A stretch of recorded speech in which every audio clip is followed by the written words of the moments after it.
వర్షం పడినప్పుడు ఏదైనా తినాలనిపిస్తుంది కదా, ఒకసారి ఇది చూద్దాం. Restaurant and packing 20 rupees, platform fee 15 rupees, rain fee 25 rupees, restaurant GST 11 rupees, GST on rain 4 rupee 50 paise. మళ్ళీ ఇదంతా సరిపోక some tip to the driver to the rider అని అడుగుతుంది.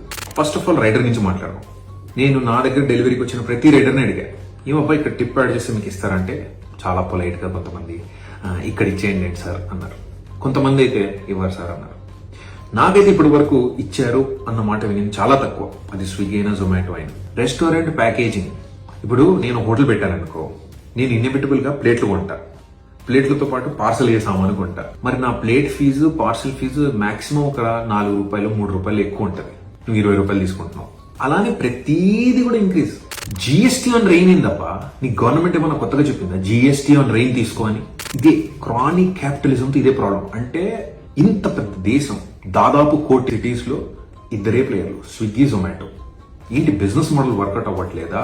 కొత్త ఇన్వెస్టర్స్ ఈ బిజినెస్ లో ఇంట్రెస్ట్ లేదా? ఏంటి అసలు వాట్ ఈస్ హ్యాపెనింగ్?